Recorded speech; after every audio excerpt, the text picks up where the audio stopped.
Poucas pessoas passam por algo tão traumático em uma idade jovem que fica com elas para sempre. Eu sou uma dessas pessoas.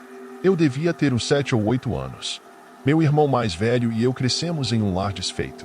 Nossa mãe nos criou, nosso pai era ausente e desapareceu de nossas vidas. Nossa mãe trabalhava em 2 empregos para nos sustentar. Às vezes, ela tinha que trabalhar no turno da noite e geralmente deixava nossa avó ficar em casa nas noites em que tinha que trabalhar. Meu irmão, Austin, é 2 anos mais novo do que eu. Tivemos a sorte de ter nossos próprios quartos, dadas as circunstâncias. Morávamos em uma casa pequena, mas para nós 3 e apenas com o dinheiro da nossa mãe, não era terrível.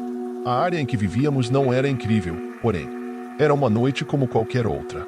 Não consigo lembrar se era uma noite de semana ou um fim de semana. Não me lembro de detalhes tão pequenos assim, mas o que me lembro é que eu estava na sala de estar com minha avó. Ela estava assistindo TV e eu estava brincando com Legos na minha mesa de Lego. Eu estava fazendo barulho e fazendo bagunça com eles, porque lembro que minha avó ficava dizendo: Alex, acalme-se. Austin já estava na cama. Meu horário de dormir era às 9h30, então, dado que provavelmente estava se aproximando desse horário, suponho que fosse uma noite de fim de semana, caso contrário, meu horário de dormir seria mais cedo. O layout da casa era simples. Sala de estar, sala de jantar e cozinha estavam todos conectados, e depois havia um corredor que levava ao banheiro e aos 3 quartos. O quarto da nossa mãe ficava no final do corredor, o meu ficava no meio. Nossa avó costumava dormir na cama da nossa mãe quando ficava para nos vigiar. Eventualmente, eu tive que ir dormir. Minha avó sempre ia dormir cedo também, então, logo depois de me desejar boa noite, ela iria ao banheiro escovar os dentes e fazer suas coisas antes de dormir. Eu nunca fui do tipo que tinha medo do escuro ou de algo assim. Minha mãe diz que eu costumava ser uma criança muito corajosa, mas naquela noite, acordei no meio da noite, algo incomum para mim, porque me lembro de ser um sono pesado. Ouvi algo do lado de fora no corredor, rangidos no chão. Os pisos de madeira dessa casa sempre rangiam muito. Sempre que alguém andava pelo corredor, você ouvia. Pensei que minha avó estava indo ao banheiro. No entanto, os rangidos não pararam. Parecia que os rangidos estavam se movendo para frente e para trás. Levantei-me da cama e fui até a porta para ouvir. Agora eu ouvia sussurros. Eu estava mais confuso do que assustado. Pensei que minha avó estava conversando com Austin. Abri a porta e olhei para o corredor, e o que vi ainda me assombra. Havia uma mulher alta, magra e nua apoiada na parede, com a cabeça entre os braços. Ela estava sussurrando coisas para si mesma, e então, como um servo nos faróis, virou a cabeça para me olhar. Gritei pela minha avó como uma menininha e bati a porta.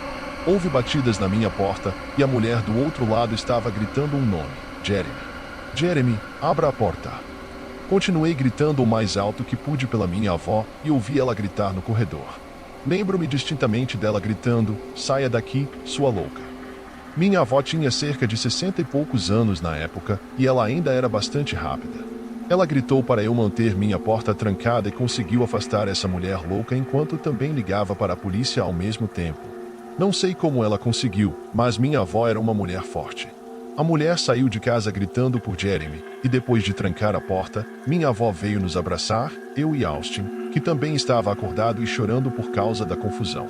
Ficamos todos abraçados até a polícia chegar. Naquela época, minha avó nos disse para apenas voltarmos a dormir.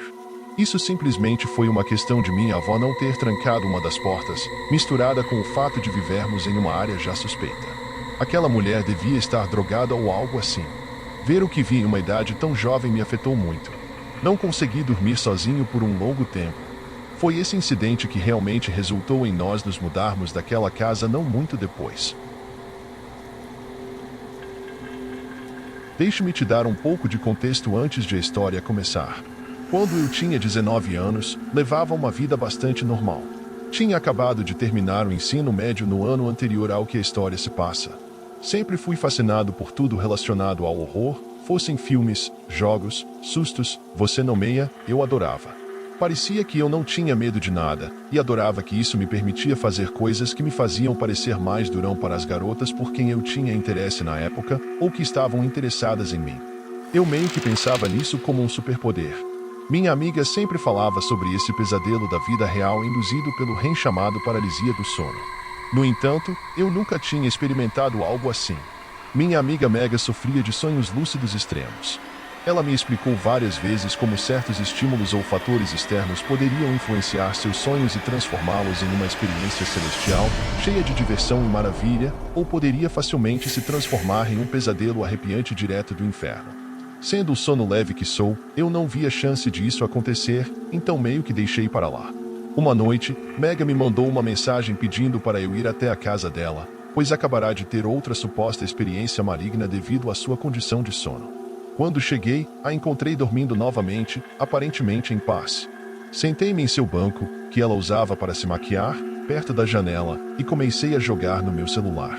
Passaram-se cerca de 30 minutos, e achei que ela estava dormindo tranquilamente e que provavelmente seria seguro para mim sair, desde que a deixasse saber que passei por lá, conforme ela pediu. Mas de repente, Megan acordou e começou a gritar. Era um tipo de grito diferente, um tipo de grito que nunca tinha ouvido antes, especialmente vindo dela. Era quase murmurado, não sei como descrever. Seus olhos se arregalaram, e corri até o lado dela. Perguntei se ela estava tendo um pesadelo ruim. Ela começou a tremer. Segurei-a para tentar acalmá-la, mas os tremores aumentaram. Perguntei o que estava acontecendo, mas não houve resposta. Achei que fosse apenas mais um dos seus chamados episódios de paralisia do sono. Fiz o melhor para confortá-la. Depois de cerca de 30 segundos, ela recuperou o controle total do corpo. Garanti que ela estava bem e voltei para casa, já que era quase 1h da manhã. Assim que cheguei em casa, recebi uma mensagem de texto muito alarmada dizendo: as alucinações não param. Pedi a ela para esclarecer o que queria dizer, mas não obtive resposta. Depois de cerca de 30 minutos, decidi voltar para a casa dela. Quando cheguei, notei a iluminação vermelha e azul cobrindo o alpendre dela e as placas de sinalização ao redor. Corri até a casa dela, tentando desesperadamente descobrir o que havia acontecido. Quando me aproximei da casa, vi Megan conversando com um dos policiais que estava no local.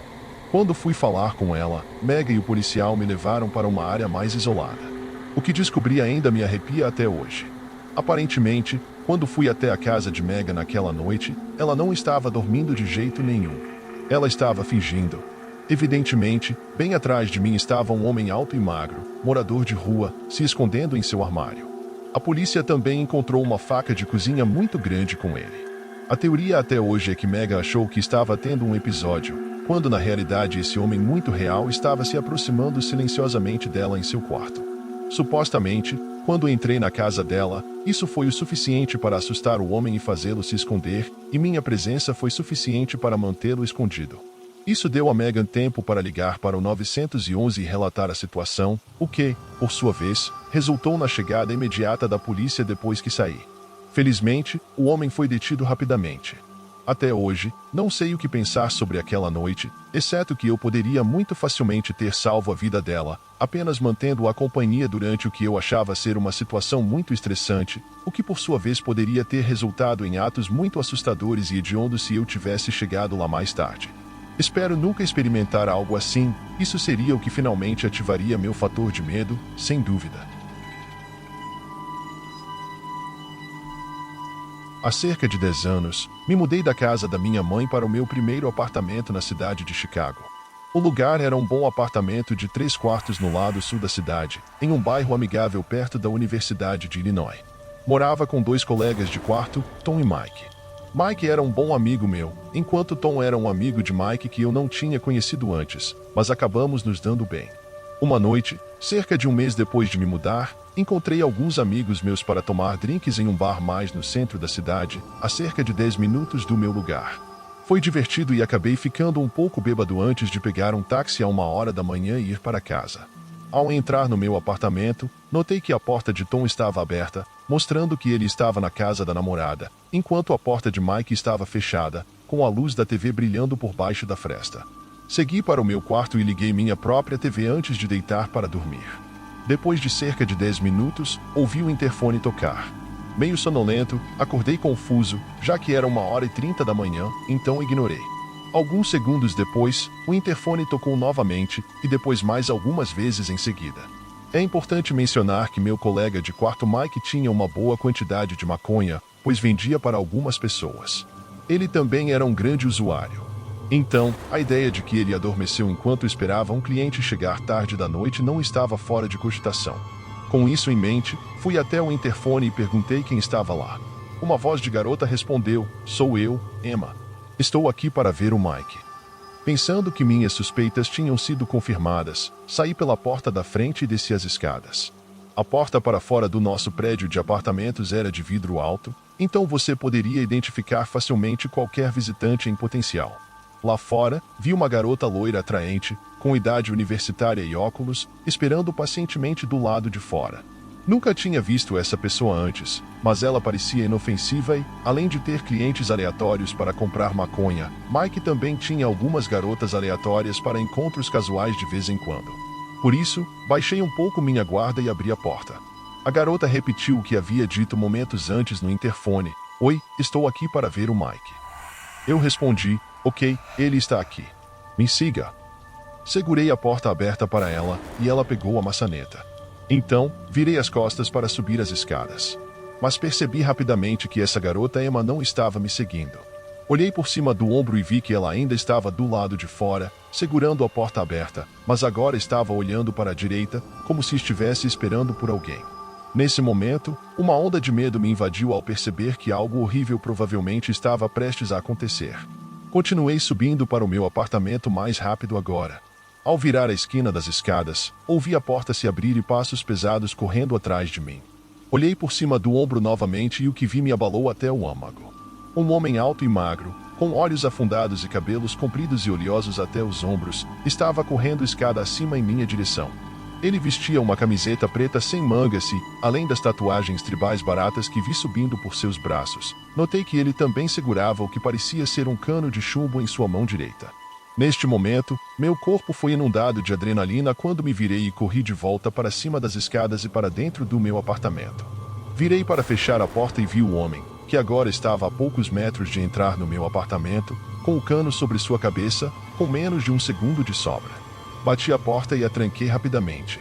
Imediatamente depois, ouvi o som do cano atingindo minha porta. Fiquei parado de frente para a porta agora fechada, paralisado enquanto o homem batia mais 3 vezes na porta, gritando obscenidades para mim.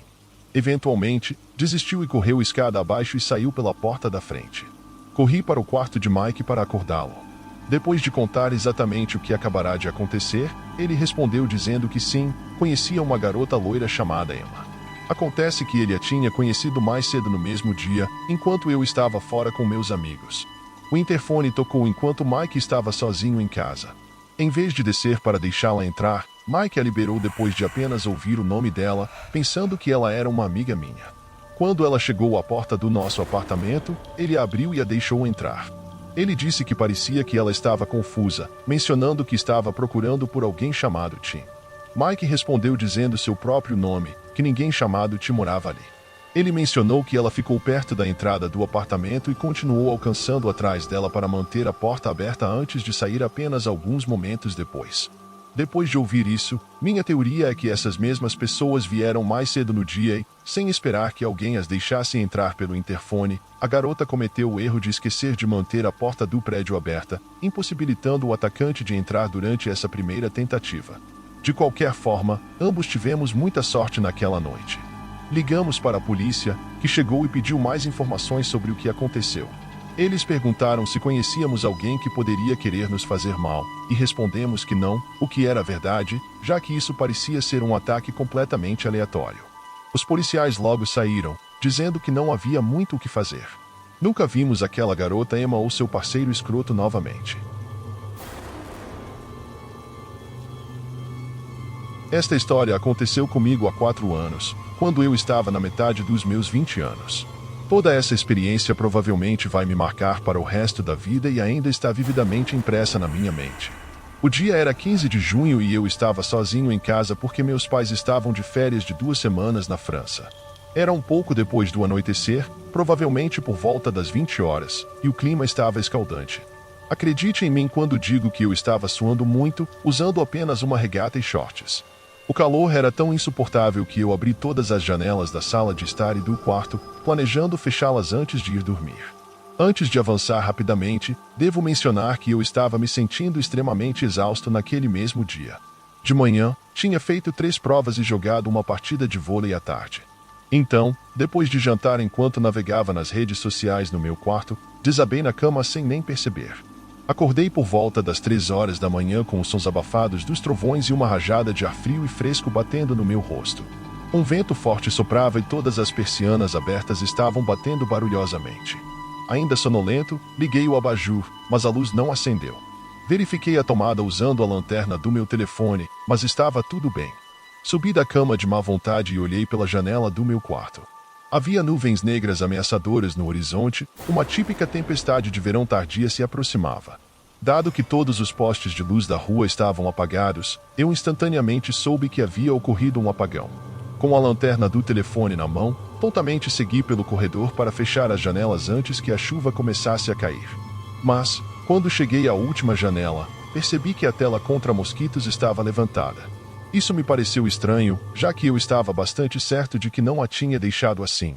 Ficando um pouco paranoico, virei para trás para iluminar a sala de estar com a lanterna e verificar o ambiente ao meu redor. Os móveis estavam no lugar, nenhuma gaveta ou porta de armário aberta, nenhum objeto decorativo faltando ou fora do lugar. Tudo parecia normal. Brevemente, pus a cabeça para fora da janela para olhar para fora. Árvores balançavam no vento uivante, folhas tremiam freneticamente, um poderoso espetáculo da força da natureza, mas ainda nada remotamente suspeito. Talvez o mecanismo estivesse com defeito, ou o vento forte de alguma forma a tivesse empurrado para cima. Contra meu melhor julgamento, convenci a mim mesmo de que era inútil perder o sono por causa disso. Sentindo-me aliviado, fechei as persianas e comecei a caminhar de volta para o meu quarto, ansioso para ter uma noite de sono decente. Mal sabia eu que aquela noite seria tudo menos agradável. Por acaso, virei casualmente minha cabeça para a escada que levava ao sótão, quando uma explosão vívida de luz piscando de lá de cima chamou minha atenção. Não dei importância, o sótão era adornado com enormes janelas de vidro, então não era de se admirar ver a luz se espalhando pelo quarto. Provavelmente era um relâmpago. Continuei caminhando, subconscientemente esperando o trovão vir, mas ele nunca veio. Parei no meio do caminho, dado que o flash que vi foi poderoso e brilhante, o relâmpago devia estar bem perto, então por que não conseguia ouvir nenhum ruído de trovão? Comecei a pensar que talvez não fosse um relâmpago. E se fosse uma lanterna? À medida que a dúvida se instalava, meu coração começou a acelerar. Rapidamente, juntei duas e duas coisas, e agora o estranho acontecimento da tela contra mosquitos levantada fazia muito mais sentido. A realização aterrorizante me atingiu, um intruso poderia ter entrado na minha casa. A princípio, entrei em pânico. Será que eles me ouviram fechando as janelas? Estariam eles armados?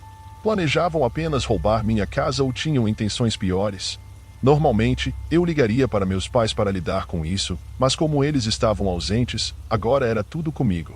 Enquanto esses pensamentos nauseantes giravam em minha mente, o som distinto de uma maçaneta sendo girada me fez instantaneamente sair do meu estado catatônico.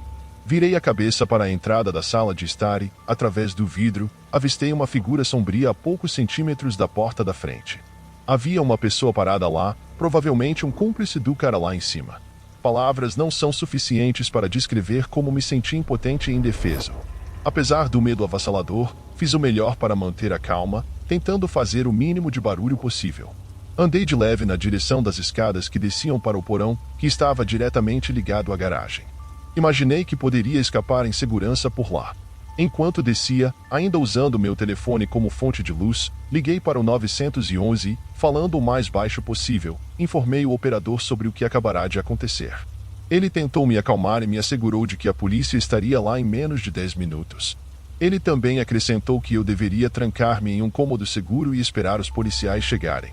Eu estava prestes a responder que poderia facilmente escapar pela porta da garagem quando, de repente, perdi a ligação. Imediatamente, verifiquei o telefone e percebi que lá embaixo não tinha sinal.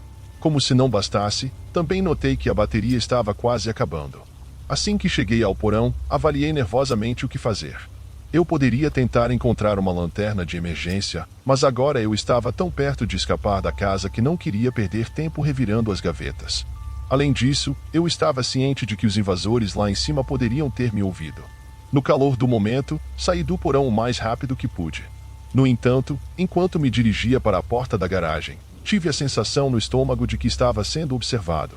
Nem sei porquê, Talvez meu sexto sentido tenha captado algo, mas apontei meu telefone para iluminar os bancos de trás do meu carro e lá estava ele, o rosto de um homem preso ao espelho retrovisor.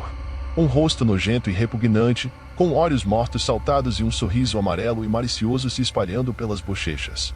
Ele continuou me encarando tão intensamente que quase parecia que estava perfurando minha alma. Ele deslizou sua mão suja contra o vidro, acenando para mim como um cumprimento em um movimento lento e não natural. E foi nesse momento que aconteceu. A bateria do meu telefone acabou, desligando a lanterna e me deixando no meio de uma escuridão total. Senti meu coração na garganta. Nunca estive tão assustado em toda a minha vida. Meu corpo todo tremia de medo quando ouvi a porta do carro se abrindo. Eu perdi o controle. E gritei. Gritei como uma garotinha enquanto de alguma forma consegui destrancar a porta da garagem e fugir para fora, subindo a rampa da garagem. Naquele momento, uma forte chuva começou a cair. Pulei o portão e corri para a casa mais próxima, gritando como um lunático para que os vizinhos saíssem correndo. Eles saíram em choque e expliquei a eles toda a situação, quase sem fôlego e completamente encharcado. Enquanto isso, ouvi sirenes ao longe. 2 carros de polícia desceram a rua e praticamente corri para os braços do policial, gritando que havia 3 estranhos na minha casa. 4 agentes entraram na minha casa, armados, enquanto o outro pegava minha descrição dos eventos. No entanto, os 3 homens já haviam ido embora, e até hoje não acredito que eles tenham sido pegos. Algumas antiguidades de valor foram roubadas, no entanto, devo dizer que não foi grande coisa para minha família. Pelo resto da noite, eu não consegui dormir. Continuei me revirando na cama, saltando ao menor som, ruminação incessante sobre a experiência horrível. Mas eu juro que outra surpresa arrepiante estava esperando por mim quando amanheceu. Avistei um pequeno pedaço de papel saindo da borda da minha cama. Peguei e fiquei paralisado. As seguintes palavras estavam escritas: "Tchau, beleza. Você fica fofo quando dorme."